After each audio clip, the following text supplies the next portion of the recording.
పరిశుద్ధుడా, మహోన్నతుడా, మీకు వందనములు, స్తోత్రములు తండ్రి. మానవాళి రక్షణార్థమై సిలువలో శ్రమలను, బాధలను అనుభవించినటువంటి దేవా, మీకు వందనములు చెల్లిస్తూ ఉన్నాం. మీరు మాకు అనుగ్రహించినటువంటి ఉచితమైన రక్షణ భాగ్యమును బట్టి మీకు స్తోత్రాలు చెల్లిస్తూ ఉన్నాం. 6వ రోజు సిలువ ధ్యానమును బట్టి వందనాలు ఆయన. ఉదయకాలం అంతా మాతో కూడా ఉన్నందుకు మీకు స్తోత్రం చెల్లిస్తూ ఉన్నాం. సాయంకాల సమయంలో సిలువ ధ్యానంలోనికి వెళ్ళుచుండగా మీ సహాయం నాకు దయచేయండి ప్రభువా. సంసోను ప్రార్థన మేము ధ్యానం చేస్తూ ఉండగా ప్రభువా మాతో మాట్లాడండి, మా జీవితాలను సరిచేయమని ప్రార్థిస్తూ ఉన్నాం. మీ సిలువ బాటలో మేము కొనసాగగలిగినట్లు మీ సహాయం దయచేయండి. మీదైన సేవకుడు మీ సిలువ చోటును మరుగుపరచండి, నన్ను బలపరిచి మీరే మాట్లాడి మీరే మహిమ పొందుకోమని యేసుక్రీస్తు వారి పరిశుద్ధ నామములో అడుగుచు వేడుకొనిచున్నాం తండ్రి. దయచేసి కూర్చోనండి.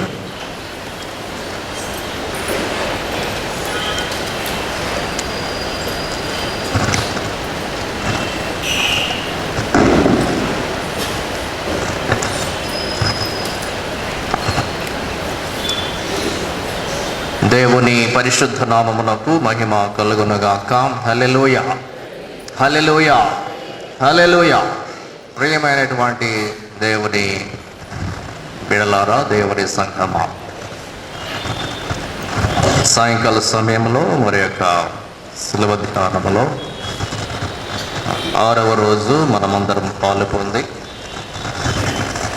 ప్రభు నామాన్ని ఘనపరుస్తూ దేవుడు మన పట్ల చేసినటువంటి ఆ మహా సిలువ త్యాగమును బట్టి, ఆయన పొందినటువంటి శ్రమలను బట్టి కృతజ్ఞతలు చెల్లించడానికి మరి రోజు విశేషంగా సంసోను యొక్క ప్రార్థన ధ్యానము చేయటానికి దేవుడు ఇచ్చిన ఈ మహా అవకాశాన్ని బట్టి ఆ దేవునికి నేను వందనములు, స్తోత్రములు చెల్లిస్తూ మిమ్మల్ని ప్రేమతో ఈ ధ్యానానికి ఆహ్వానిస్తున్నా. గత రాత్రి మోషే ఇశ్రాయేలీల పక్షముగా చేసినటువంటి విజ్ఞాపనల గురించి మనము ధ్యానం చేస్తున్నాం. ఇశ్రాయేలీలు మరి చాలా త్వరగా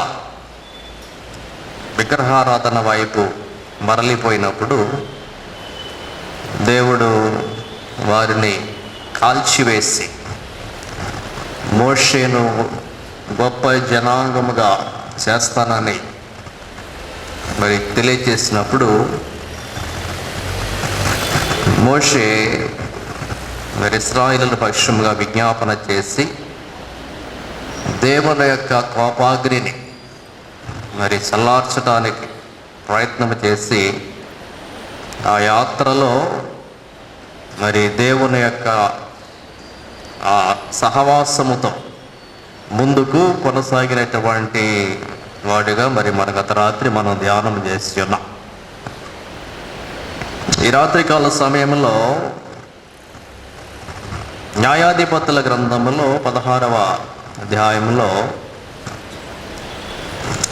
మరి సంసోను అనేటువంటి న్యాయాధిపతిని మరి మనం చూస్తూ ఉన్నాం.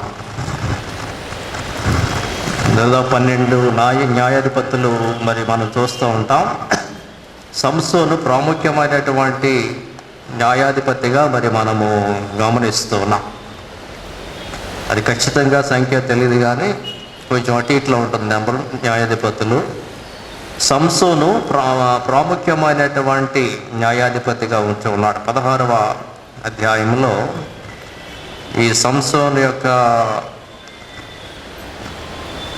ప్రార్థన ప్రాముఖ్యంగా ఈ చివరి భాగంలో మరి మనం చూస్తూ ఉన్నాం.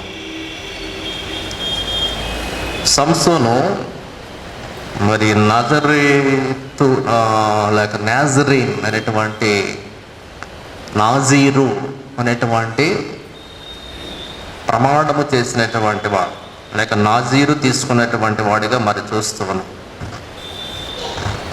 దేవుని యొక్క చిత్తానుసారముగా జన్మించినటువంటి వాడిగా మరి మనం చూస్తూ ఉన్నాం. అయితే దేవుని కొరకు ప్రత్యేకించబడినటువంటి ఈ నాజీరు చేయబడినటువంటి సంసోను ఏ రీతిగా పాపములో పడిపోయి చివరిలో తను శత్రువుల చేతికి చిక్కి మరణించేటువంటి సమయంలో ప్రార్థన ద్వారా మరి శత్రువులను ఏ రీతిగా నాశనము చేస్తున్నాడో కొంతమందిని మనం చూస్తూ ఉన్నాం. ఈ 16వ అధ్యాయము మనము మొదటి నుండి మనం చూస్తే వేశ్య వద్దకు వెళుతూ ఉన్నాడు. తరువాత సంసోను గాజాకు వెళ్ళి వేశ్యనొకతెను చూచి ఆమె యొద్ద చేరాడు. సంసోను తనకున్నటువంటి బలాన్ని బట్టి శత్రువులు ఎంతమంది ఉన్నప్పటికీ కూడా ఆయన బహిరంగంగానే తిరుగుతూ ఉన్నాడు. ఎందువల్లంటే బలం ఉంది కాబట్టి, శత్రువులు వస్తే నన్ను ఏం చేయలేరు, వాళ్ళని నేను చంపేస్తాను, వాళ్ళు నన్ను ఏం చేయలేరు అనేటువంటి ఉద్దేశంతో ఓపెన్గానే తిరుగుతూ ఉన్నాడు. వేశ్య వద్ద చేరటము అనేటువంటిది మన ఆ రోజుల్లో ఈవినింగ్ ఎంటర్టైన్మెంట్. సాయంకాలము అయ్యేసరికి సంతోషించడానికి, శరీరాన్ని సంతోషపెట్టుకోవడానికి వేశ్యల వద్దకు వెళ్ళటము అనేటువంటిది ఒక సంస్కృతి ఉన్నది. అయితే నాజీరు చేయబడినటువంటి వ్యక్తి వెళ్ళటం అనేటువంటిది అది దైవ వ్యతిరేకమైనటువంటి విషయం. హోటల్స్ లేక సత్రాలలో ఇటువంటి వ్యభిచార కార్యక్రమాలు మరి జరుగుతూ ఉంటాయి. రాహాబు విషయంలో కూడా ఆ మాట వ్రాయబడి ఉన్నట్లు మరి మనం చూస్తాం. ఇది దేవునికి వ్యతిరేకమైనటువంటి కార్యం. దేవుని వాక్యము తెలియజేసేటువంటిది ఏమిటంటే, యవ్వన బలమును వేశ్యలకు ఇవ్వరాదు. సామెతల గ్రంథంలో దేవుడు స్పష్టముగా చెప్పాడు. 31వ అధ్యాయము 3వ వచనములో, నీ బలమును స్త్రీలకియ్యకుము, రాజులను సహితము నశింపచేయి స్త్రీలతో సహవాసము చేయక. నీ బలమును వృధా చేయవద్దు, స్త్రీలకు ఇవ్వవద్దు. సొలొమోను స్పష్టంగా చెప్తూ ఉన్నాడు. అయితే ఎప్పుడైతే వేశ్య వద్దకు ఈయన వెళుతూ ఉన్నాడో, ఫిలిస్తీయులు, శత్రువులైనటువంటి ఫిలిస్తీయులు మాటు వేసి మరి ఉదయాన్నే లేచి వస్తాడు కాబట్టి, ఆ దారిని వస్తాడు కాబట్టి చంపటానికి ప్రయత్నం చేశారు. 2వ వచనంలో ఈ మాటలు మరి మనము చూస్తాం. రేపు తెల్లవారి తర్వాత అతని చంపుదము అనుకుని పట్టణపు ద్వారమున రాత్రి అంతయు పొంచి ఉండిరి. అయితే సంసోను ఏం చేస్తున్నాడంటే, మధ్యరాత్రి వరకు అక్కడ పండుకొని వేశ్య వద్ద ఉండి మధ్యరాత్రిలో లేచి, బహుశా దేవుడు తెలియజేసి ఉంటాడు ప్రమాదం ఉందని చెప్పి, పట్టణపు తలుపులు, ద్వారబంధాలు, అడ్డగడియలు ఓడదీసి, మీరు పిక్చర్లో చూడవచ్చు, అటువైపు ఉన్నటువంటి పిక్చర్లో చాలా పెద్ద బరువైనటువంటి పట్టణపు ద్వారబంధాలు, పట్టణపు తలుపులు అన్నమాట.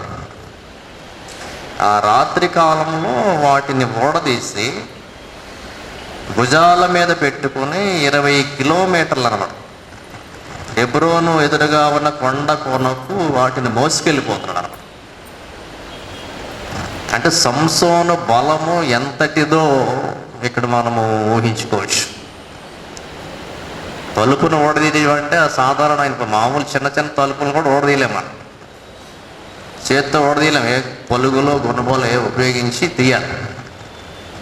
అటువంటిది ఇది ఇతడు చేతితో ఆ పట్టణపు పెద్ద గుమ్మాలు, పెద్ద తలుపులు అన్నమాట, వాటిని జస్ట్ ఇలా పీకేసి భుజం మీద పెట్టుకుని 20 కిలోమీటర్లు రాత్రి కాలంలో వెళ్ళిపోతాడు, అక్కడ పడేస్తాడు.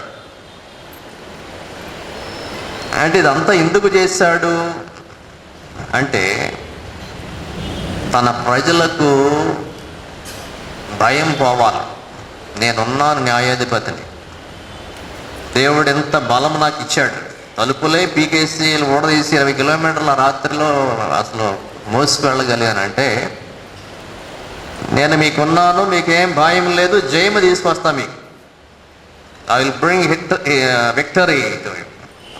ధైర్యం కలిగించడానికి పని చేశాడు. అంతేకాకుండా శత్రువు అయినటువంటి ఫిలిస్తీన్లను భయపెట్టడానికి పని చేశాడు. ఇది చూసిన ప్రతివాడు కూడా భయపడాలి. అమ్మో, ఎంత బలం కలిగినటువంటి వాడు సంసోన్.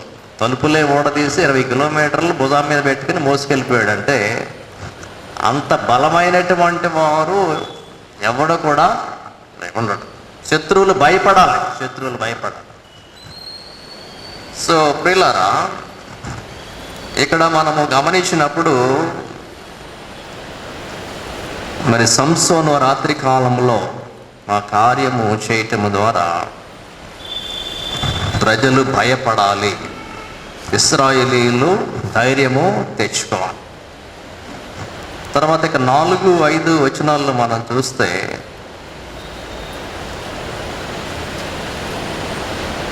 వేరే ఒక స్త్రీని మోహిస్తున్నట్లు మనం చూస్తాం. దెలీలా అనేటువంటి స్త్రీని ఆయన మోహిస్తున్నాడు. పిమ్మట అతడు సోరేకు లోయలున్న దెలీలాను స్త్రీని మోహింపగా, సంసోనుకున్నటువంటి బలహీనత,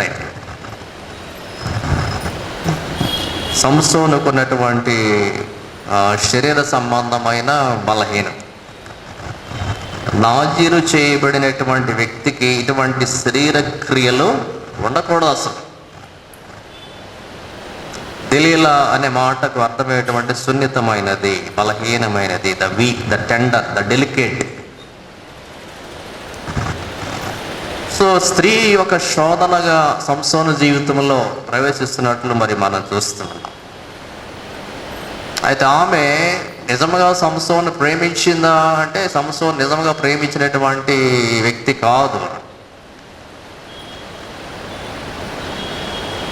వెండిని ప్రేమించినటువంటి స్త్రీగా మరి మనం చూస్తాం. 5వ వచనంలో, ఫిలిస్తీన్ల సర్దారులు ఆమె యొద్దకు వచ్చి ఆమెతో, నీవు అతని లాలన చేసి అతని గొప్ప బలము దేనిలోనున్నదో మేము ఎలాగ అతని గెలువ వచ్చునో తెలుసుకొనుము. మేము అతని బంధించి అతని గర్వం అణుపుదుము. అప్పుడు మాలో ప్రతి వాడును 1100 వెండి నాణెములను నీకు ఇచ్చేదమని చెప్పి, 1100 1100 వెండి నాణాడు 63 కేజీలు వస్తుంది కనీసం, 63 kgs ఆఫ్ సిల్వర్. ప్రాణమును పణంగా పెట్టడానికి ప్రయత్నం చేసి ప్రేమించినట్లు నటించినటువంటి స్త్రీగా మరి మనం చూస్తున్నాం. సో దేవుని యొక్క వాక్యము తెలియజేసేటువంటి ఏమిటంటే, ఇటువంటి స్త్రీల యొక్క చేతి నుండి తెలివైనటువంటి వారు తప్పించుకుంటారు. జ్ఞానము కలిగినటువంటి వారు ఇటువంటి స్త్రీల యొక్క లాలనలో పడరు. దేవుని యొక్క కృప లేని వాళ్ళు వెళ్ళి అందులో పడతారు. సామెతల గ్రంథం 22వ అధ్యాయం 14వ వచనంలో,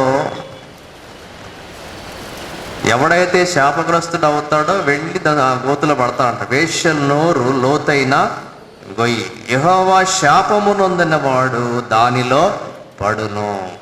శాపగ్రస్తులు ఇటువంటి స్త్రీల యొక్క మాటలకు లొంగిపోతారు, అటువంటి గోతులో పడతారు అని వాక్యము స్పష్టంగా తెలియజేస్తుంది. అదే సామెతల గ్రంథంలో 2వ అధ్యాయం 16 నుండి 19 వరకు ఉన్నటువంటి వచనాల్లో కూడా దేవుని యొక్క వాక్యం ఎట్లా రక్షిస్తుంది మనల్ని అంటే, ఇటువంటి జార స్త్రీ యొక్క మాటల నుండి రక్షిస్తున్నాడు. మరియు అది జార స్త్రీ మృదువుగా మాటలాడు పరస్త్రీ నుండి నిన్ను రక్షించును. సో ప్రియులారా, దేవుని యొక్క వాక్యం మనల్ని రక్షిస్తుంది. శాపము నొందినటువంటి వారు, దేవుని యొక్క ఉగ్రత పొందినటువంటి వారు వెళ్ళి ఆ యొక్క స్త్రీ మాటలకు లొంగిపోతారు, వేశ్యలకు లొంగిపోతారు. దేవుని వాక్యం తెలియజేస్తుంది. అయితే చాలాసార్లు ప్రయత్నం చేస్తుంది. ఎవరు? దెలీలా. తన యొక్క బలం యొక్క రహస్యము అడుగుతుందన్నమాట. దెలీలా అడిగినప్పుడు మొదటిసారి అబద్ధం చెప్తాడు. 7 నిరవంజించువలతో బంధించవచ్చు అంటే వాటిని తడపలాగా నారలాగా తీసేస్తాడు అనమాట. రెండవసారి కూడా అబద్ధం చెప్తాడు. పేనిన తర్వాత పని పెట్టని కొత్త తాళ్లతో నన్ను బంధించవచ్చు. వాటిని కూడా నూలు పోగోలే తీసివేస్తాడు. మూడవసారి కూడా అబద్ధం చెప్తాడు. తల జడల 7 అల్లికలు అల్లినెడల నేను లొంగిపోతున్న, బలం పోతుందని చెప్పి తల వెంట్రుకలు మేకు దగ్గొట్టి అలుసు లాగేస్తాడు అనమాట. మేకులు లాగేస్తాడు. చివరికి 16వ వచనం నుండి 19 వరకు వచనాల్లో సంసోను తన బల రహస్యాన్ని దెలీలాకు రోజు విసిగిస్తుంది అనమాట. ఇక్కడ రాయబడినట్టు మాట ఏమిటంటే విసిగించి తొందర పెట్టింది అనమాట. నీకు నా మీద ప్రేమ లేదని చెప్పి సంసోనును విసిగించినప్పుడు సంసోను ఆ మాటలు మరి తట్టుకోలేక బల రహస్యాన్ని దెలీలాకు తెలియచేస్తున్నాడు. ఆమె అనుదినమును మాటల చేత అతని బాధించి తొందర పెట్టుచున్నందున అతని ప్రాణము విసిగి చావగోరెను. అంటే ఎంత విసిగించిందో మనం చూడవచ్చు. చాలా విసిగిందనమాట.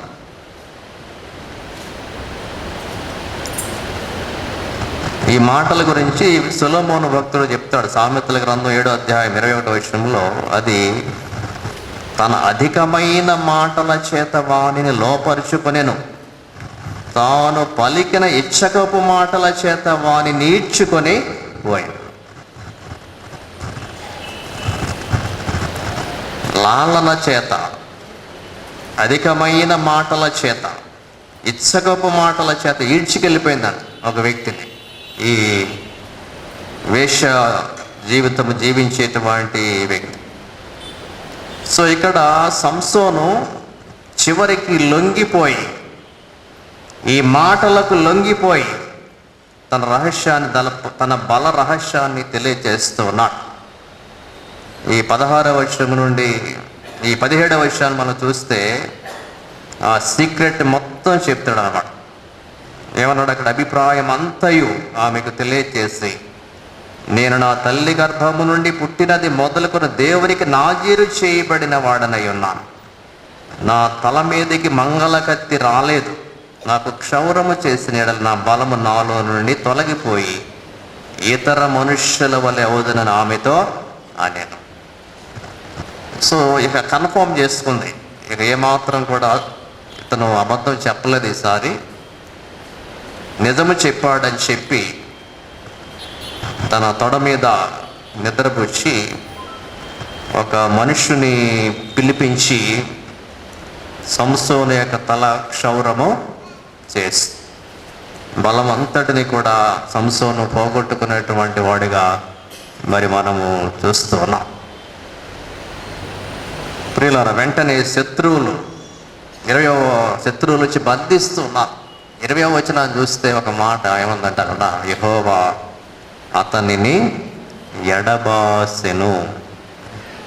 ప్రియులారా, తన బల రహస్యము మరి తెలియచేసి తనంతట తాను తన మీదకి ప్రమాదము తెచ్చుకున్నటువంటి వాడుగా మరి గమనిస్తూ ఉన్నాం. ఎప్పటిలాగా లేచి తల విరజిమ్ముకున్నాడు, కానీ ఆయనకి ఏమర్థమైందంటే యెహోవా తనను ఎడబాసెనని అతనికి ప్రియులారా, దేవుడు విడిచిపెట్టేశాడు, దేవుడు వదిలేశాడు.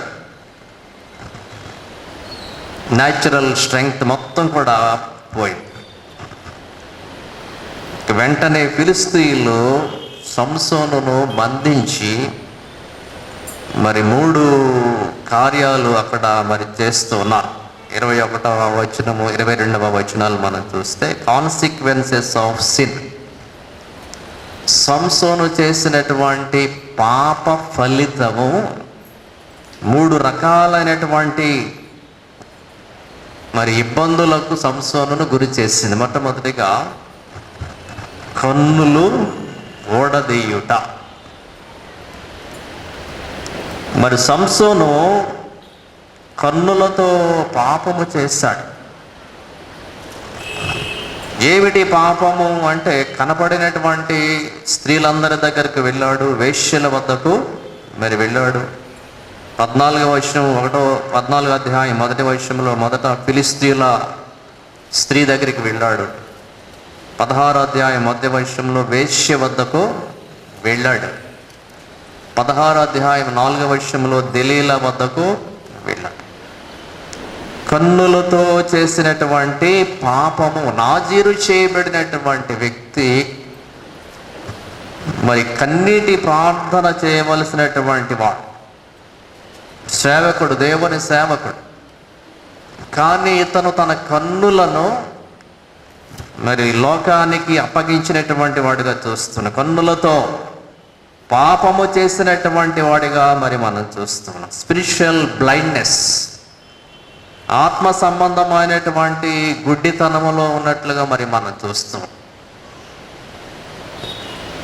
ఈ యుగ సంబంధమైనటువంటి దేవత మనోనేత్రములకు గుడ్డితనం కలుగజేసిందంట. కొరింథీ పత్రికలో ఈ మాటలు చదువుతాం.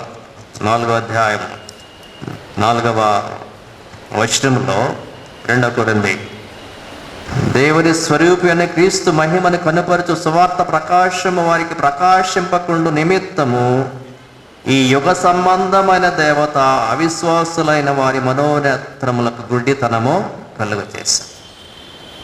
మరి సంసోను ఆత్మ సంబంధమైనటువంటి గుడ్డితనముతో ఉన్నట్లుగా మరి మనం చూస్తూ ఉన్నాం. యేసు ప్రభువు ఈ లోకానికి రావటానికి గల కారణం ఏమిటంటే గుడ్డివారి కన్నులు తెరవబడాలి. ఎవరైతే ఆత్మీయముగా గుడ్డితనము కలిగి ఉంచి ఉన్నారో, ఆత్మ సంబంధమైనటువంటి గుడ్డితనాన్ని కలిగి ఉంచి ఉన్నారో వారి నేత్రములు తెరవటానికి యేసు ప్రభు వచ్చాడు. మన నేత్రాలతో ఎవరిని మనం చూడాలి అంటే యేసుక్రీస్తును చూడాలి. ఆ శరీరధారిగా పుట్టినటువంటి యేసు ప్రభువును మనం చూడాలి. మరి వాక్యమైనటువంటి దేవునిని మనము చూడాలి. ఈ రోజున ఈ పాపంలో చాలామంది ఉన్నట్లుగా మరి మనం గమనిస్తున్నాం. కన్నులతో చూడకూడనిది చూసేటువంటి రోజుల్లో మనము జీవిస్తాం. మన చేతిలోనికి వచ్చేసింది పాపం అంతా కూడా, ఎక్కడికో వెళ్ళక్కర్లేదు. సంసోను వల్లే వేశ్యల దగ్గరికి వెళ్ళక్కర్లా, ఎక్కడికి చేతిలోకి వచ్చేసింది మొత్తం కూడా.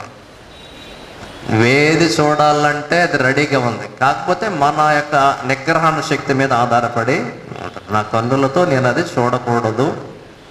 I should not open such kind of sites. ఈ పాపము మన నేత్రములకు గుడ్డితనం, ఆత్మీయ గుడ్డితనం కలుగజేస్తుంది. దీన్నే చూడాలి, పాపాన్నే చూడాలి అనేటువంటి ఆ మనస్సును ప్రేరేపిస్తున్నట్లు మరి మనం గమనిస్తుంది. దాని నుండి మనం బయటపడం. దాని కొరకు మనం ప్రార్థన చేయాలి. చూడకూడనవి చూడకుండా ఉండునట్లు దేవుని యొక్క సహాయం మనము కోరం. సో కన్నులు ఓడదీస్తారు, కన్నులు తీసేశారు. ఇది ఘోరమైనటువంటి అవమానం సంసోనికి. రెండవది, ఇత్తడి సంకెళ్లతో బంధించారు సంసోను. ఈ 21, 22 వచనాలు ఈ మాటలు మనం చూస్తాం. బంధింపబడినటువంటి సంసోను, కన్నులు ఓడదీయబడిన సంసోను, ఆత్మీయ నేత్రములు ఉపయోగించినటువంటి సంసోను. కాబట్టి భౌతిక నేత్రాలు తీసివేయబడ్డాయి. సంకెళ్లతో బంధించారు. ఈ సంకెళ్లతో బంధించడం అంటే సంసోను చాలా స్వేచ్ఛగా బ్రతికాడు. దేవుడు సంసోనుకు చాలా స్వేచ్ఛ ఇచ్చాడు. ఫ్రీడమ్ అంటే చాలా అనుభవించాడు. ఎక్కడ పడితే అక్కడికి వెళ్ళిపోయాడు. ఇది శత్రు దేశం అని కూడా భయం లేకుండా వెళ్ళిపోయాడు. ఎవడు నన్ను ఏం చేయలేడు. ఫిలిస్తీన్లో గాజా వెళ్ళినా ఎవడు నన్ను ఏం చేయలేడు. ధైర్యంగా తిరిగాడు. బంధింపబడుట అంటే అసలు తెలియదు సంసోనుకి అసలు. He have enjoyed lot of freedom. అయితే ఇప్పుడు దేవుడు ఈ వ్యక్తిని సంఖ్యలతో బంధించాడు అంటే దాని అర్థం ఏంటి? ఫిలిస్తీన్లు బంధించారంటే అర్థం ఏంటంటే స్వతంత్రత లేకుండా ఉండటం అంటే ఏంటో ఇతనికి తెలియాలి. బంధింపబడి ఉండటం అంటే ఏంటి ఇతనికి తెలియాలి. ఇతను ఏం చేయాలి? నాజీరుగా పాపములో బంధింపబడిన వారిని విడిపించడం కోసం ఈయన ప్రార్థన చేయాలి. కానీ ఇతనే పాపములో బంధింపబడిపోయి స్వేచ్ఛను దుర్వినియోగం చేశాడు అనమాట. స్వేచ్ఛను దుర్వినియోగము చేశాడు. Misusing of freedom. దేవుడు మనకు ఎంతో స్వేచ్ఛ ఇచ్చాడు. ఆ స్వేచ్ఛను మనం దుర్వినియోగం చేయకూడదు. స్వేచ్ఛ ఇచ్చారు కదా అని చెప్పి మన ఇష్టానుసారంగా బ్రతకటానికి వీలు లేదు. వాక్యం ఎంతవరకు జీవించమంటే అంతవరకు మనం జీవించాలి, అంతే. ఆ స్వాతంత్రాన్ని ఎప్పుడు కూడా మనం దుర్వినియోగం చేసుకోకూడదు. సో రెండవది బంధింపబడ్డాడు.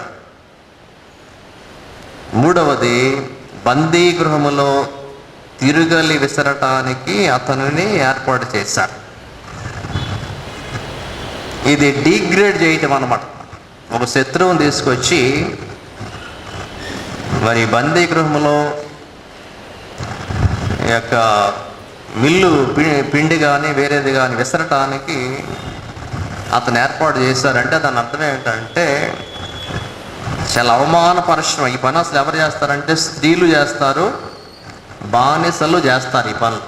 మామూలు మగవాళ్ళు కానీ వేరే ఎవరు చేయరు ఇటువంటి పని.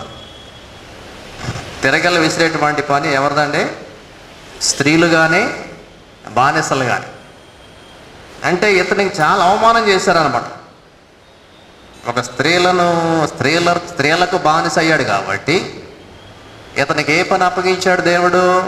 స్త్రీలు చేసేటువంటి పని అప్పగించాడు. స్త్రీలు చేసే పని చేయించాడు దేవుడు. అయితే ఈ 3 శిక్షలలో కన్నులు ఊడదీయబడటము, ఎత్తడి సంఖ్యలతో బంధింపబడటము, బందీ గృహములో తిరగలు విసరటం, వీటన్నిటిలో కూడా మరలా దేవుడు సంసోనును జ్ఞాపకము చేసుకున్నాడు. 22వ వచనాన్ని మనం చదివితే, అతడు క్షౌరము చేయబడిన తరువాత అతని తల వెంట్రుకలు తిరిగి మలుచుటకు మొదలుపెట్టెను. అంటే అర్థం ఏంటంటే మరలా సంసోను యొక్క జీవితంలో ఒక రెన్యూవల్, ఒక క్రొత్తదనం, ఒక మార్పు, నూతన సృష్టిగా దేవుడు చేసేటువంటి ప్రయత్నం అన్నమాట. ఈ బందీ గృహంలో సంసోనుకు రిపెంటెన్స్ వస్తుంది అన్నమాట. మారు మనసు అనుభవం వస్తుంది. అరే నేను పాపము చేశాను, నేను ఘోరమైనటువంటి తప్పిదం చేశాను.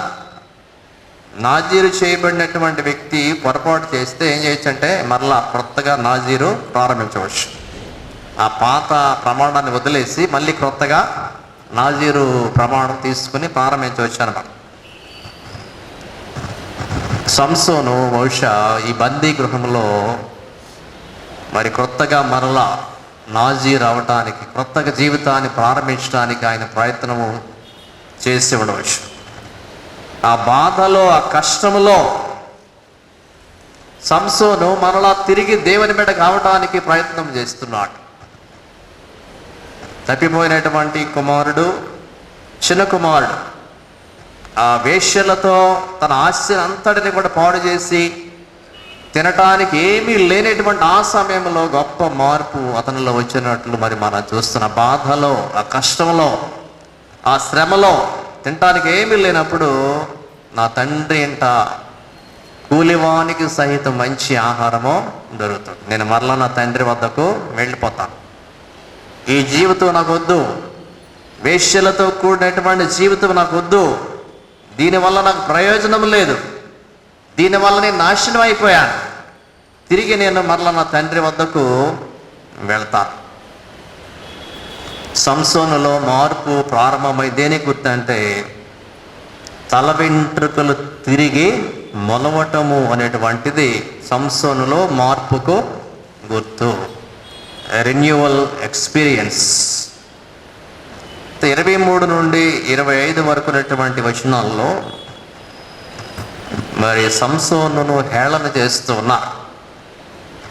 వీళ్ళు ఏమనుకుంటున్నారంటే ఫిలిస్తీన్లు మన దేవత అయినటువంటి దాగోను మన శత్రువును మనకి అప్పగించింది. So we have to celebrate. దీన్ని మనం పండగ చేయాలి. మరి ఆ దాగోనుకు బలర్పించడానికి ప్రయత్నం చేసి వాళ్ళ దేవతను స్తుతిస్తున్నారు అన్నమాట. ఎంత మంచి పని చేశాను, మా శత్రువుని మాకు అప్పగించాం. ఈ 25వ వచనంలో మరి సంసోనును పిలువనంపించి మధ్యను నిలువబెట్టి పరిహాసము చేస్తున్నారు. వారు మనము పరిహాసము చేయుటకు సంసోనును పిలిపించుదాము రండని సంసోనును బందీగృహము నుండి పిలువ నంపిరి. వారు అతని చూచి గుడి స్తంభముల మధ్యను అతని నిలువబెట్టి పరిహాసము చేయగా full of people. The temple is full of people. మామూలు సమయాల్లో అయితే గుడికి రారేమో, సంసోనును ఎగతాళి చేయటానికి, సంసోనును పరిహసించడానికి చాలామంది వచ్చేస్తారు. స్త్రీలు, పురుషులు, అధికారులు, అఫీషియల్స్ చాలామంది వచ్చేస్తారంట కదా. ఆ పై కప్పు మీద 3,000 మంది కూర్చున్నట్టు 27వ వచనంలో మరి మనము చూస్తాం. అంటే ఒక వ్యక్తిని హింసించడానికి ఎంతమంది వచ్చారు. ఇది క్రీస్తును మరి హేళన చేసినటువంటి ఆ సమూహంతో గుర్తనమాట. పిలాతు వద్దకు ప్రజలందరూ కూడా వచ్చి ఏమన్నారు, మాకు బరబ్బా కావాలి, క్రీస్తును సిలువ వేయాలి. ఈ సంసోను కూడా హేళన చేయటానికి చాలామంది, 1000 మంది అక్కడ వచ్చినట్లు మరి మనం చూస్తూ ఉన్నాం. ప్రియులారా, సంసోను యొక్క చివరి ఘడియలు ఇక్కడ మరి మనం చూస్తూ ఉన్నాం. 26వ వచనంలో బంటు అనే మాట ఇక్కడ మనం చూస్తూ ఉన్నాం. సంసోను తన చేతిని పట్టుకొనిన బంటుతో ఇట్లా. బంటు అనే మాట ఇక్కడ ఇంగ్లీష్లో ల్యాడ్ అని వ్రాయమంటే చిన్న పిల్లోడు అనమాట. దాని అర్థం ఏమిటంటే సంసోనుని చిన్న పిల్లోడి చేతికి అప్పగించారు. ఏది గొలుసు పట్టుకోమని ఎవరికి అప్పగించారు? చిన్న పిల్లోడికి అనమాట. ఎందుకు? సంసోనును ఈ చిన్న పిల్లోడు కూడా ఇప్పుడు కంట్రోల్ చేయగలడు. ఇదివరకు అంటే ఎంతమంది పెద్ద పెద్ద బలసాలు వచ్చి అందరినీ కొట్టాడు. కానీ ఇప్పుడు సంసోను యొక్క దుస్థితి ఏమిటంటే ఈ చిన్న పిల్లోడు కూడా సంసోను ఇప్పుడు కంట్రోల్ చేయగలడు. ఆ చైన్ పట్టుకొని అవమానం చేయటం అంత అవమానపరచడం. అయితే ఆ బాలుడినే దేవుడు వాడుకున్నాడు అన్నమాట. ఆ చిన్న పిల్లోడినే దేవుడు వాడుకున్నాడు. చిన్న పిల్లలు మరి అమాయకంగా ఉంటారు, ఏది చెప్తే అది నమ్ముతారు. సంసోను చెప్పింది చేశాడు. ఏం చెప్పాడంటే సంసోను, ఈ గుడికి ఆధారముగా ఉన్న స్తంభములను నన్ను తడవనిచ్చి విడువుము, నేను వాటి మీద ఆనుకున్నాను. చూసారా, బాలుడిని దేవుడు వాడుకున్నాడు అన్నమాట. ఆ పైకప్పు మీద 3,000 మంది కూర్చుని పరిహాసము చేస్తున్నారు. వీళ్ళరా మరి ఇక్కడ 28వ వచనంలో సంసోను చేసినటువంటి ప్రార్థన మనము చూస్తూ ఉన్నాం. 3 విషయాలు అక్కడ మనం చూస్తాం. యెహోవా ప్రభువా, దయచేసి నన్ను జ్ఞాపకము చేసుకున్నాం. దేవా, దయచేసి ఈసారి మాత్రమే నన్ను బలపరచు. నా 2 కళ్ళ నిమిత్తము ఫిలిష్తీయులపై పగ తీర్చుకోవటానికి నాకు సహాయము చేయి. ఈ సంసోను చేసినటువంటి ప్రార్థనలో కొన్ని విషయాలు మరి మనం చూస్తే ఇది ఒక చివరి ప్రార్థన, ఫైనల్ ప్రేయర్. మన ఆరాధనలో ముగింపు ప్రార్థన అంటాం చూస్తారా, ఇక ఆ ప్రార్థన తర్వాత ఏమి ఉండవే. జీవితంలో కూడా ముగింపు ప్రార్థన ఎవరికైనా ఉండవచ్చు బహుశా. అంటే చనిపోయే ముందు ప్రార్థన చేసుకున్నాడండి, చచ్చిపోయాడండి చివరిలో అంటారు కొంతమంది. లేకపోతే ఆదివారం గుడికి వెళ్ళి ఇచ్చారని ప్రార్థన చేసుకున్నారు, తర్వాత చచ్చిపోయారు. ముగింపు ప్రార్థన, లాస్ట్ ప్రేయర్, ఫైనల్ ప్రేయర్. ఇట్లా చివరి ప్రార్థనలు చేసినటువంటి వారి కొన్ని ఉన్నాయి బైబిల్, అన్నీ చెప్పలేం కానీ కొన్ని. స్టెఫను తన రాళ్లతో కొడుతుంటే చివరిలో ప్రార్థన చేసుకుని చచ్చిపోతాడు. తండ్రి, నా ఆత్మని చేతికి అప్పగిస్తున్నాను, ఫైనల్ ప్రేయర్. సిలువలో దొంగ కూడా చచ్చిపోయే ముందు యేసుప్రభు ఆయన ఏం చేసిన ప్రార్థన, నీ రాజ్యముతో వచ్చినప్పుడు నన్ను జ్ఞాపకము చేసుకో, ఫైనల్ ప్రేయర్. యేసు ప్రభు కూడా చివరిలో ప్రార్థన చేసి చనిపోతాడు, తండ్రి నీ చేతికి నా ఆత్మను, ఫైనల్ ప్రేయర్. అది పౌలు కూడా అంటాడు చోట, మంచి పోరాటము పోరాడి తిని, నా పరుగు తుదముట్టించి తిని, విశ్వాసమును కాపాడుకుంటుంది, ఫైనల్ ప్రేయర్స్. మేము మనం ప్రార్థన చేసినప్పుడు ఇదే ప్రార్థన చివరి ప్రార్థన కావచ్చు ఒకసారి. Final prayer of Samson. ఆ చివరి ప్రార్థనే బలమైనటువంటి ప్రార్థన. ఆ చివరి ప్రార్థన బలము కొరకు చేసిన ప్రార్థన, బలహీనతలో బలము కొరకు చేసినటువంటి ప్రార్థన, ఫైనల్ ప్రేయర్, చివరి ప్రార్థన. యెహోవాకు మొర్ర పెట్టి అనే మాట ఇక్కడ మరి మనం చూస్తాం. ఇది ఇంగ్లీష్లో ముందు వస్తుంది, క్రైడ్ అంటు ద లార్డ్. కష్ట సమయాల్లో మనము ఎవరికి మొరపెట్టాలి? సంసోను చాలా కష్టములో అవమానంలో ఉన్నాడు. ఆ సమయం అందరి మధ్యలో నిలబెట్టి అవమానం చేస్తున్నారు, ఇష్టానుసారంగా మాట్లాడుతున్నారు, చంపేయటానికి ప్రయత్నము చేస్తూ ఉన్నారు. కీర్తనల గ్రంథంలో 50వ కీర్తన 15వ వచనంలో దేవుడిచ్చినటువంటి వాగ్దానం ఏమిటంటే, ఆపత్కాలమున నీవు నన్ను గూర్చి మొర్రపెట్టుము, నేను నిన్ను విడిపించదను, నీవు నన్ను మహిమ పరచును. ఏమిటి ఆపత్కాలం? అవమానము, నింద, పాపము చేసి ఒంటి మీదకి శ్రమ తెచ్చుకోవటం. ఇది తనకు వచ్చినటువంటి ఆపద అన్నమాట, సంసోనుకు వచ్చినటువంటి ఆపద. అయితే దేవుని యొక్క వాగ్దానం ఏంటంటే, ఆపద కాలంలో నీవు నన్ను గూర్చి మొర్రపెట్టుము, నేను నిన్ను విడిపించదను. 91వ కీర్తనలో దేవుడిచ్చినటువంటి వాగ్దానం ఏమిటంటే 15వ వచనంలో, అతడు నాకు మొర్ర పెట్టగా నేను అతనికి ఉత్తరం ఇచ్చేదను, శ్రమలో నేను అతనికి తోడై ఉండేదను, అతని విడిపించి అతను గొప్ప చేసేదను, దీర్ఘాయువు చేత అతను తృప్తిపరిచేదను, రక్షణ అతనికి చూపించేదను. What a great promise! దేవుడిచ్చినటువంటి వాగ్దానాలు ఇవన్నీ కూడా. ఈ ఆపత్కాల సమయాల్లో దేవునికి మొర్ర పెట్టడం. 116వ కీర్తనలో 4వ వచనంలో కూడా భక్తుడు ఆపద వచ్చినప్పుడు ఏమని రాశాడంటే, అప్పుడు యెహోవా దయచేసి నా ప్రాణమును విడిపింపుమని యెహోవా నామమును బట్టి నేను మొర్రపెట్టి తిని.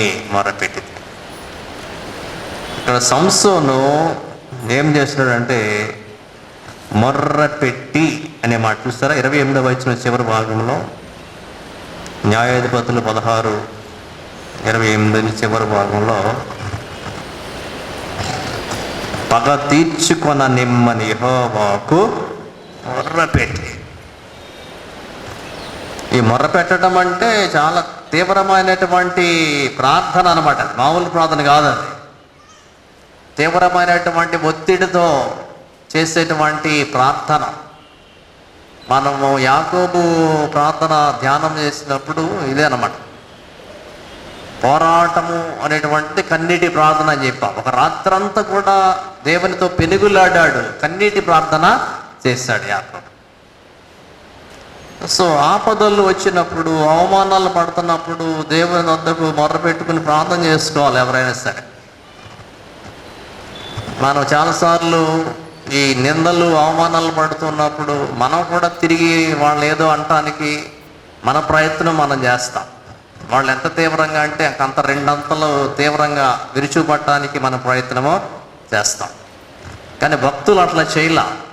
ఆపదల్లో, కష్టాల్లో, శ్రమల్లో దేవునికి మొరపెట్టుకున్నారు. ప్రభువా, ఈ ఆపద నుండి నాకు విడుదల దయచేయి, నువ్వు నాకు సహాయం చేస్తావు, విడుదల ఇస్తావు నాకు.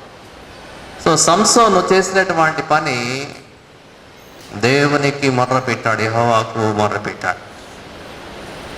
ఇక్కడ సంసోను చేసినటువంటి ప్రార్థనలో ఒక పదము వాడతాడు. 29వ వచనంలో మనం చదివితే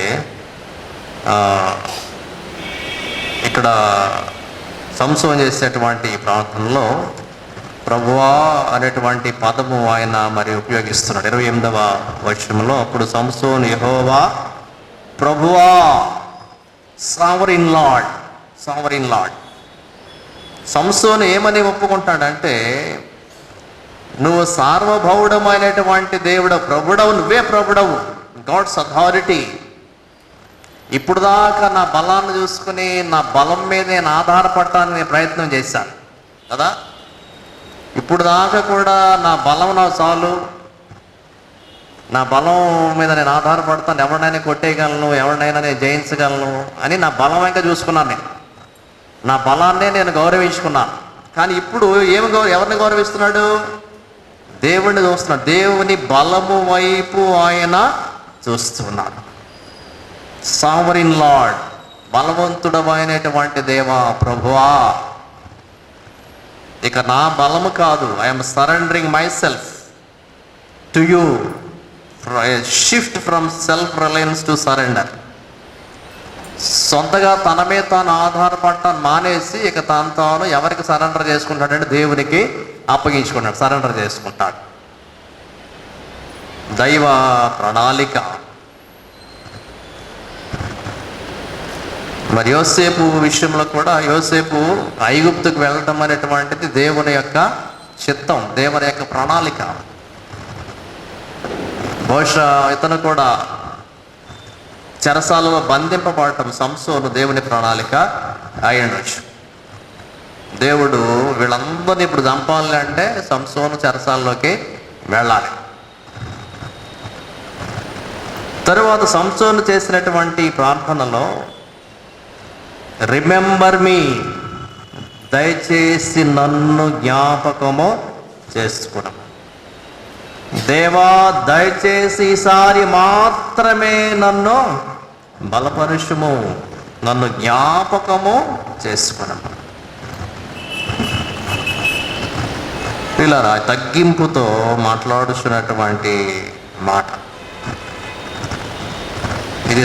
ఇక నా బలము కాదు, నా శక్తి కాదు, నీ దయ మీద నేను ఆధారపడుతున్నాను. నీవు నన్ను జ్ఞాపకం చేసుకుంటేనే తప్ప ఈ సమయంలో ఈ కార్యాన్ని నేను చాలను, నా శక్తి చాలదు, నన్ను జ్ఞాపకము చేసుకో. ప్రియులారా, దేవుడు జ్ఞాపకము చేసుకునేవాడు. జకర్యా, జకీర్, ఈ పదం ఏంటంటే జ్ఞాపకము చేసుకున్నట. జకర్యా అంటే దేవుడు జ్ఞాపకము చేసుకొనేను అంటే జకర్యాను, ఎలిజబెత్తును దేవుడు జ్ఞాపకము చేసుకున్నాడు. ఆ వృద్ధాప్యంలో దేవుడు వారికి గొప్ప కార్యాన్ని జరిగించాడు. సంతాన భాగ్యాన్ని దేవుడు వారికి ఇచ్చాడు. జ్ఞాపకము చేసుకున్నాడు దేవుడు. మరి యోనా కూడా చేప కడుపులో నుండి ఆయన చేసినటువంటి ప్రార్థనలో కూడా ఈ మాటలు మరి మనం చూస్తాం. దేవా, నన్ను జ్ఞాపకము చేసుకో, అగాధ జలములలో నుండి నేను నీకు మొరపెడుతున్నాను. నన్ను విడిపించేటువంటి వారు ఎవ్వరు కూడా లేరు. యోన గ్రంథంలో 2వ అధ్యాయంలో 1వ వచనము 7వ వచనంలో 2వ వచనము 7వ వచనం ఈ మాటలు మరి మనం చూస్తాం. 7వ వచనంలో యోన ఎవరిని జ్ఞాపకం చేస్తున్నాడంటే, నేను యెహోవాను జ్ఞాపకము చేసుకొని. యోన గ్రంథం 2వ అధ్యాయం 7, కోపములో నుండి నా ప్రాణము నాలో మూర్ఛిల్లగా నేను యెహోవాను జ్ఞాపకము చేసుకుంటేనే. నా దేవుడు నా జ్ఞాపకం వచ్చాడు. ఆ దేవునికి నేను చేసిన ప్రార్థన ఏంటంటే, దేవా నన్ను జ్ఞాపకము చేసుకో, నన్ను జ్ఞాపకము చేసుకో. 74వ కీర్తనలో 18 నుండి 23 వరకు ఉండే వచనాల్లో కూడా భక్తుల యొక్క ప్రార్థనలు మనం చూస్తాం. 18వ వచనం నుండి ఈ శత్రువుల విషయంలో భక్తుడు చేస్తున్న ప్రార్థన 20వ వచనంలో, కాగా నిబంధనను జ్ఞాపకము చేసుకొనుము. ఈ 23 వరకు రెండు వచనాల్లో ఈ మాటలు మరి మనము చూస్తాం. ప్రభువా నన్ను జ్ఞాపకము చేసుకో. శత్రువులు నా మీదకి వస్తూ ఉన్నారు, నన్ను నాశనం చేయటానికి, వాళ్ళు దూషించటానికి మరి వస్తూ ఉన్నారు. నన్ను మరిచిపోవద్దు. శ్రమనందు నీ వారిని నిత్యము మరువకుము. నీ నిబంధనను జ్ఞాపకము చేసుకో.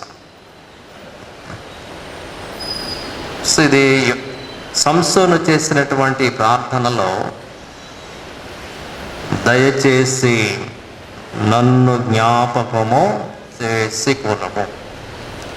ఈ పదాన్ని మనము ఎక్కువ ఉపయోగించాలి ప్రార్థన చేసేటప్పుడు. అంటే దేవుడు మర్చిపోతాడని కాదు, దేవుడు విడిచిపెట్టేవాడు కాదు. కానీ మనం చెప్పాల్సినటువంటిది చెప్పాలి దేవునికి. నేను ఎంతటి వాడును, నేను ఎంతటి దానను, మనం పాపులం. దేవుడు విడిచిపెట్టేశాడు ఎవరిని? సంసోను విడిచిపెట్టబట్టే ఏమైంది? కన్నులోడ తీశారు, సంఖ్యలతో బంధించారు, అత్తిరిగలి విసిరించారు, అవమానపరిచారు. దేవుడు విడిచిపెట్టేశాడు. అందుకే ఏమని ప్రార్థన చేస్తున్నాడు? నన్ను జ్ఞాపకమో చేసుకో. మన జీవితాలు కూడా ఇటువంటివే. దేవుడు ఎందుకు విడిచిపెడుతున్నాడంటే, చూడకూడనివి చూడటము, చేయకూడనివి చేయటము మన జీవితాల్లో చాలాసార్లు జరిగిస్తూ ఉంటాం. మనము దేవునికి వరకు ఏర్పాటు చేయబడిన, నాజీరు చేయబడిన ప్రజలు, మనం పిలువబడిన ప్రజలు. సంఘం అంటే ఎవరండి? Called out people. ఎక్లీషియా అంటే కాల్డ్ అవుట్ పీపుల్. పిలిచాడు లోకంలో నుండి పవిత్రంగా బ్రతకటానికి, పరిశుద్ధంగా బ్రతకటానికి, నాజీరు వల్లే బ్రతకటానికి పిలిచాడు దేవుడు మనకు. కానీ ఆ పిలుపును ప్రక్కన పెట్టి మనం ఏం చేస్తున్నామంటే, సంసోను వల్ల చాలాసార్లు లోకము వైపు చూస్తూ ఉన్నాం. మన సొంత బలాన్ని చూసి గర్విస్తూ ఉన్నాం కదా. సొలొమోను కానీ శరీర బలం కావచ్చు, మన బలాలు, ఎవరి బలాలు వాళ్ళకు ఉండవచ్చు. ఎకనామికల్ స్ట్రెంగ్త్, ఆర్థిక బలం ఉండవచ్చు, శరీర బలం ఉండవచ్చు, లేకపోతే మనుషుల బలం ఉండవచ్చు. నా వెనక ఎంతమంది ఉన్నారు, నా పక్క ఎంతమంది ఉన్నారు, నాకు ఆర్థిక బలం ఎంత ఉంది, నాకు శరీరంలో ఎంత బలం ఉంది. ఆ బలాన్ని చూసి మనం గర్వించవచ్చు, ఒక్కోసారి అతిశయించవచ్చు. ఇదంతా పాపమే. సంసోను దేవుడు విడిచిపెట్టడానికి గల కారణం ఏంటంటే ఇదంతా కూడా పాపమే. ఒకవేళ మనం కూడా సంసోను వల్లే మనకున్నటువంటి ఏ బలాన్ని బట్టయినా సరే అతిశయించి, గర్వించి, లోకాన్ని వెంబడించి, లోకంతో వ్యభిచారం చేసినట్లయితే దేవుడు విడిచిపెడతాడు. అటువంటి పరిస్థితుల్లో ఉంటే మనం ఏం చేయాలి? ప్రార్థన, దయచేసి నన్ను జ్ఞాపకము చేసుకో. ఈ దయచేసి అనేటువంటి పదంలో చాలా తగ్గి, ఇది వరకు సంసోను నోట్లో ఈ పదం ఎప్పుడు వచ్చి ఉండదు. బహుశా బలం ఉన్నంతసేపు కూడా ప్లీజ్ అండి, దయచేసి అండి, ఈ పదాలు ఎప్పుడు ఉపయోగించి ఉండడు. ఎప్పుడు ఒక అతిశయించేటువంటి వ్యక్తిలాగానే అతిశయించే మాటలే మాట్లాడి ఉంటాడు, గర్వించి మాట్లాడి ఉంటాడు అన్నమాట. కొంతమంది నోట్లో ఈ పదాలు వినవు మనం. చాలా గర్వంతో మాట్లాడుతూ అతిశయంతో మాట్లాడతారు, గొప్పగా మాట్లాడతారు. ఈ ప్లీజ్ అనే పదం కానీ దయచేసి అనే పదాలు ఎప్పుడూ ఉండవు అసలు. కానీ దేవుని వద్దకు వచ్చేసరికి మనం ఏ పదాలతో రావాలి? దయచేసి నన్ను జ్ఞాపకము చేసుకో, ప్లీజ్ రిమెంబర్ మీ లార్డ్. తరువాత సంసోను చేసినటువంటి ప్రార్థనలో దయచేసి ఈసారి మాత్రమే నన్ను బలపరచుము, strengthen me, request for divine power in weakness. బలపరచుము అని అన్నాడంటే అర్థం ఏంటంటే నేను బలహీనుడు అయిపోయాను, ఐఎమ్ వీక్ పర్సన్. దయచేసి ఈసారి మాత్రమే నన్ను బలపరచు, అది ప్రార్థన అన్నమాట. పౌలు చేసినటువంటి ప్రార్థనలో కొరింథీ 2వ పత్రికలో 12వ అధ్యాయం 9వ వచనంలో పౌలు అంటాడు, నా ప్రతి బలహీనత యందు ఆయన శక్తి బయలుపరచబడుతుంది. ఎప్పుడు బలహీనుడనో అప్పుడే నేను బలవంతుడను. సో ప్రియులారా, దేవుడు బలపరిచేటువంటి దేవుడిగా ఆయన ఉంచి ఉన్నాడు, శక్తినిచ్చేటువంటి వాడిగా ఆయన ఉంచి ఉన్నాడు. ఆయన ఎప్పుడు కూడా మనల్ని విడిచిపెట్టేటువంటి దేవుడు కాదు. ఈ మాట చదువుదాం. కొరింథీ 2వ పత్రిక 12వ అధ్యాయం 9వ వచనంలో ఎవరైతే మేము బలహీనులము అని అనుకుంటూ ఉన్నారో దేవుడు వారిని ఏ రీతిగా బలపరుస్తాడో పౌలు చెప్తూ ఉన్నాడు. పౌలు కంటి బలహీనత ఉందని తెలియజేస్తాం. బలహీనత వచ్చినప్పుడల్లా కూడా పౌలు ఈ మాట జ్ఞాపకం చేసుకోవాలి. అందుకు నా కృప నీకు చాలు, బలహీనత యందు నా శక్తి పరిపూర్ణమగుచున్నదని ఆయన నాతో చెప్పెను. కాగా క్రీస్తు శక్తి నా మీద నిలిచిండు నిమిత్తము విశేషముగా నా బలహీనత యందే బహు సంతోషముగా అతిశయపడుతుంది. అదేంటి, వీక్నెస్ వస్తే సంతోషపడతాను అంటాడు పౌలు. ఎందువల్ల? బలహీనత వచ్చినప్పుడల్లా కూడా ఎవరి శక్తి ఆయన మీద నిలుస్తుందంట? క్రీస్తు శక్తి తన మీద నిలుస్తున్నారు. సో వీక్నెస్ వచ్చినప్పుడు, బలహీనత వచ్చినప్పుడు భయపడక్కర్లేదు, బాధపడక్కర్లా. ఏంటి ఎంత వీక్ అయిపోయింది నా బ్రతుకు, ఎంత బలహీనుడిని అయిపోయాను, ఎంత బలహీనరాలను అయిపోయాను. దేవుని బిడ్డలైనటువంటి వారు ఎవరి శక్తి కోసం ఎదురు చూడాలంటే దేవుడు అనుగ్రహించేటువంటి శక్తి కొరకు ఎదురు చూడాలి. సంసోను ప్రార్థించాడు, దయచేసి ఈసారి మాత్రమే నన్ను బలపరచుము. నేను ఫిలిస్తీన్ల మీద పగ ఒక్కబారి దండించి పగ తీర్చుకొన నిమ్మని యెహోవాకు మొరపెట్టాను. ప్రియులారా, మరి శత్రువులను నాశనము చేస్తానని దేవుడు వాగ్దానము చేశాడు. ఆ శత్రువుల పైన పగ ఎప్పుడు, సాతాను మీద పగ ఎప్పుడు? ప్రకటన గ్రంథంలో కూడా చదువుతాం 6వ అధ్యాయం 10వ వచనంలో. ఆ పగ తీర్చేటువంటి వాడు దేవుడే, యేసు ప్రభువే. చివరిగా మనం జ్ఞాపకం చేసుకున్నప్పుడు మరి సంసోను యొక్క మరి విశ్వాసం చాలా గొప్పదిగా మరి మనము చూస్తాం. విశ్వాస వీరుల జాబితాలో సంసోను పేరు కూడా వ్రాయబడింది. ఎక్కడ? హెబ్రీ పత్రిక 11వ అధ్యాయం 31వ వచనంలో 32వ వచనంలో గిద్యోను, బారాకు, సంసోను, యెఫ్తా, దావీదు, సమూయేలు కదా. సంసోను పేరు ఎవరి లిస్టులో ఉందండి? విశ్వాసుల యొక్క లిస్టులో రాయబడి. సంసోను విశ్వసించినటువంటి వాడిని దేవుడు విశ్వసించినటువంటి వాడిని విడిచిపెట్టే దేవుడు కాదు. సంసోను గొప్ప విశ్వాసంతో ప్రార్థన చేశాడు ఆ సమయం. దయచేసి నన్ను జ్ఞాపకం చేసుకో, దయచేసి ఈసారి మాత్రమే నన్ను బలపరచు, దయచేసి ఈసారి ఫిలిస్తీన్ల మీద పగ తీర్చుకోవడానికి అవకాశము దయచేసి. మరి దేవుడు సంసోను యొక్క ప్రార్థన మరి ఆలకించాడు. ఆ గుడికి ఆధారముగా ఉన్నటువంటి ఆ 2 స్తంభాలను కూడా పడగొట్టి ఆ సమయంలో అనేక మందిని సంసోను చంపినట్లు మనతో సాక్రిఫిషియల్ అవుట్కమ్. నేను చచ్చిపోతాను, నా ప్రజల పక్షముగా చచ్చిపోతాను, నేను ఇశ్రాయేల్ పక్షముగా పోరాడి ఆయన చనిపోయాడు. ఫిలిస్తీన్లతో పాటు ఆయన కూడా చనిపోయాడు. అయితే సంసోను యొక్క మరణము త్యాగ మరణం. ఎవరి తరపున? తన ప్రజల పక్షంగా ఆయన త్యాగము చేసినటువంటి వాడిగా. మరి యేసు ప్రభు మరణం కూడా మన తరపున ఆయన సిలువలో బలియాగమైనటువంటి వాడిగా మనము చూస్తూ ఉన్నాం. కాబట్టి ప్రియులారా, సంసోను చేసినటువంటి ప్రార్థన చాలా గొప్ప ప్రార్థన. క్రీస్తు వారు మరణిస్తూ సాతాను క్రియలన్నిటినీ కూడా ఆయన చంపివేసినటువంటి వాడిగా, సిలువలో చంపిన వాడిగా చూస్తాం. బ్రతికున్న కాలంలో చంపిన వారి లెక్క కంటే మరణకాలంలో చంపిన వారి లెక్క ఎక్కువ. అంతేకాకుండా దాగోను దేవత కూలిపోయింది. మనుషులను చంపటం అది వేరు. ఇటు గొప్పతనం ఏమిటంటే ఆ దేవత యొక్క గుడి కూలిపోయింది. ఆ విగ్రహారాధన కూలిపోయినటువంటి దానికి సాదృశ్యం ఇక్కడ మనము చూస్తూ ఉన్నాం. మనుషులను చంపటం కాదు, విగ్రహారాధన చంపాలి. ఈ సంసోను యొక్క ప్రార్థనలో దేవుడు సంసోను జ్ఞాపకం చేసుకుని ఆ దాగోను దేవతను బట్టి అతిశయిస్తున్నటువంటి వారు చనిపోయారు. దాగోను కూడా ఆ గుడి హతమవటం ద్వారా ఆ విగ్రహము కూల్చబడినట్లు చూస్తాం. సంసోను పితరుల వద్దకు చేర్చబడ్డాడు. 20 సంవత్సరాలు ఇతడు 20 సంవత్సరములు ఇశ్రాయేలుకు అధిపతిగా ఉండెను. సో ప్రియులారా, ఈరోజు రాత్రి కాలంలో మనం నేర్చుకున్నటువంటి సత్యాలు, నాజీరు చేయబడిన ప్రజలు మనం, దేవుని బిడ్డలం. దేవుడు పిలిచాడు పరిశుద్ధముగా జీవించాలి.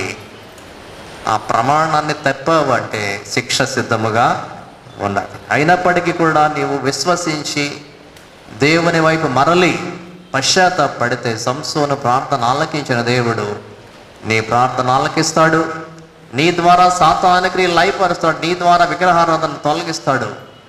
నీ ద్వారా దేవుడు మహిమ పరచబడతాడు. లేచి నిలువబడి ప్రార్థన చేసుకున్నాం.